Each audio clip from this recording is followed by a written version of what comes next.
Hi guys, welcome back to my channel. As you have seen the title, this is about eczema and how I cope with my eczema. So this is going to be a chit chat video, so take a cup of coffee or any drinks or snacks and then chill and keep watching. Till today I have eczema. So when I was young, as I mentioned, I had it on my arms and behind my knees. Now as I'm growing older, it started spreading. It's not contagious, guys, but it started spreading. So on my shoulder area, my tummy area, my back. I thought it would be only on joint areas, but sadly mine was like on my tummy, my back, and then my legs, on my calf areas, in front of the leg. If like this is your calf, so this area, this whole area has become black. That was since donkey years. It's been like over 20 years I'm having it. Until today, I'm not able to do anything with it. I mean, I don't really have any wounds or any problem there, but it's just that mark. My skin has become very thick and it became very scaly, so it looks quite so that's the reason why I don't wear any skirts or dress, because I don't want to show my black marks on my leg. And yeah, so it started spreading, and just recently it started coming on my forehead. I don't know if y'all can see the patch here and also here. There's two patches, and then also on my jawline there's one little patch and one little patch here on my jawline.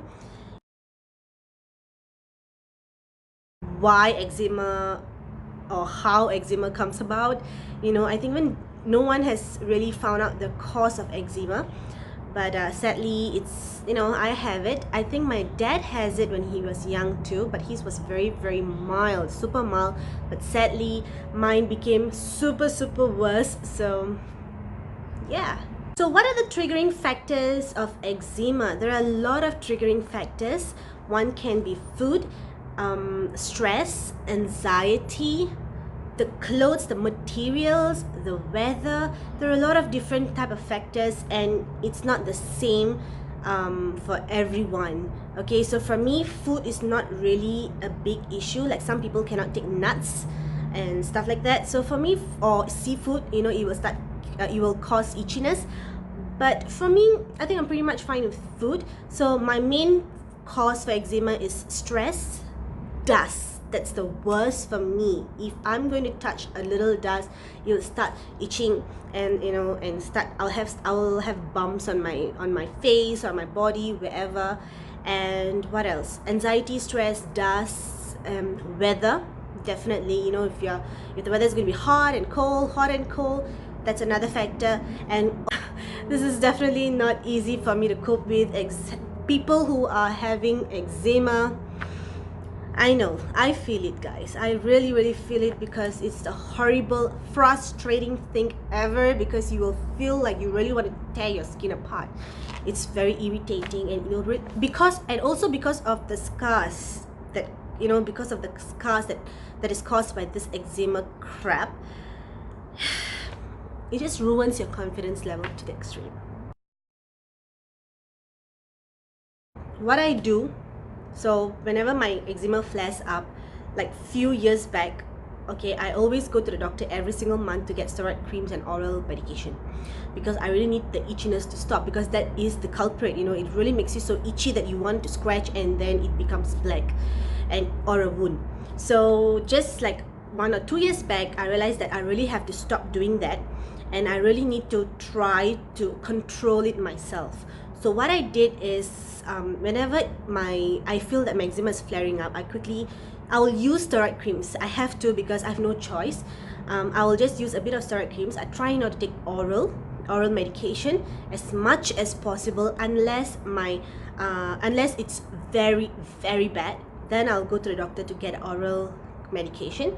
Other than that, I will always use very little of steroid creams. Steroid creams will thin your skin, which is not very healthy as well. But you don't have a choice, guys. You don't have a choice, because you really want to clear your skin somehow or rather. You want that itchiness to stop and all.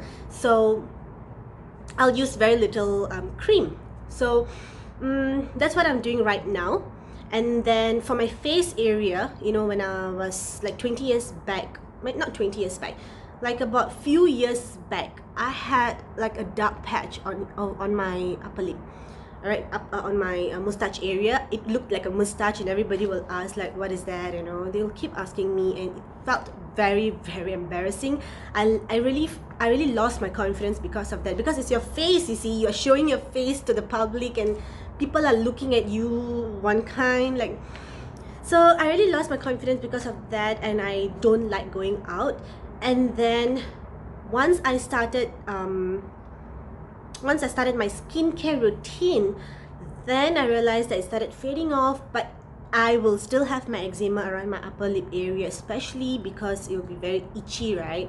So I'll quickly put a little cream, a bit of the steroid creams, just to make sure the itchiness goes away and don't scratch it and it don't become worse. Because around here, when it becomes worse, when you have when it's very itchy, it will become a bit scaly.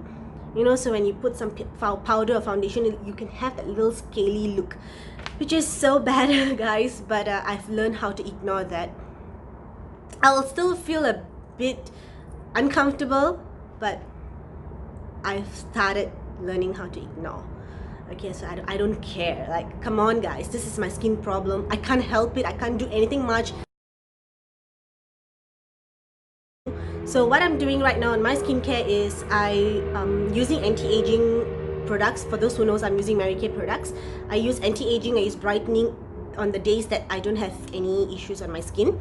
And whenever my eczema flares up, then I'll use the mild set, which has lots of botanical extracts like plant extracts, flower extract. It's very mild. I don't use any serum. I'll just cleanse my face, I'll tone my face, and I'll just put a moisturizer. I'll put a bit of my steroid cream as well, just to clear my skin. Till then, I will just follow this routine, after which I will go to my normal routine with all my serums and my scrubs and all this stuff.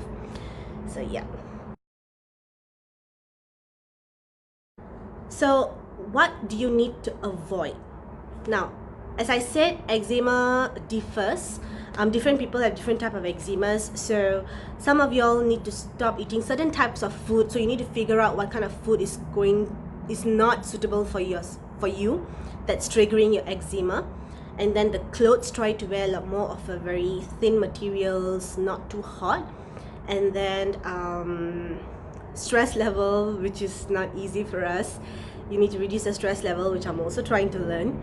And dust, try not to touch dust or clean the house, which is also not possible, you know, being at home and you need to clean your house. It's I know, I feel you guys, And then what else? Oh, okay, you need to avoid long bath. Try not to take long bath because it will dry your skin. And don't take hot bath. Try to be like lukewarm. For me, I always go for lukewarm or cold because it helps to really relieve the itchiness. You know, whenever I shower in like even lukewarm, right? Sometimes when I have eczema, I feel like my body is burning. So I need cold water to touch on my body to give that calmness. So I always just on the tap, I'll just shower in cold water because it really feels good and it releases that itchiness. So try doing that. Don't take long bath. You have to avoid taking long bath. And then also don't use too much of chemical, too much of pH or high pH body showers. So go for that low pH, like low pH 5, I think should be good. Like I use goat's milk, which I find that it works for me good, not too bad. I also use Mary Kay's body scrub as well, which also works amazingly for me. It's not going to work the same for every one of you, but try different types of stuff that will work for you. Sorry guys, I was not able to end the video. So here are my skincare routine. During the days I don't have my eczema, I use the Time Wise Miracle Set 3D for anti-aging. During the days where I have my flare-ups, I use the Botanical Effects, which has very great botanical plant extracts and is very mild for your skin. And I also use the Hydrating Gel, which is a purple gel, helps to calm my skin during the times where my face is very itchy. And I use it as overnight mask as well. Thank you for watching, guys.